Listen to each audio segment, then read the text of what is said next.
ఇంతకీ ఆమె నీ ప్రేమ ఒకవేళ ఒప్పుకోపోతే? నొచ్చుకోను, నా బ్యాడ్ లెక్కని వదిలేస్తా. ఆమె ప్రేమ గెలవాలని మనస్ఫూర్తిగా కోరుకుంటాను గీత. బావా, నువ్వు చాలా గ్రేట్. ఈ సమాజంలో అందరూ నీలాగే ఆలోచిస్తే ప్రేమల కోసం హత్యలు, దారుణాలు అసలు జరగుండవేమో. చూడు గీత, మనం ఒకరిని ఇష్టపడుతున్నామని వాళ్ళు కూడా మనం ఇష్టపడాలని రూలేమీ లేదు. ఎవరిష్టం వాళ్ళది. జీవితం చాలా చిన్నది, చాలా విలువైనది.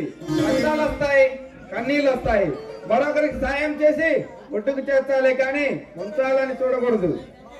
బావా, నీలాగే ప్రేమించే వాళ్ళు ఈ లోకంలో నూటికో కోటికో ఒక్కరే ఉంటారు.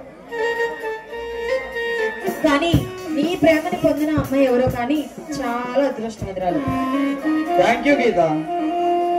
బావా, సరే ఇంకా ఆలస్యం చేయకుండా నీ ప్రేమ కోసం ఆమెతో చెప్పావా? ఇక ఆలస్యం చేయను గీత. నా ప్రేమ విషయం ఇప్పుడే ఆమెకు చెప్పేస్తా. I love you Geetha, I love you.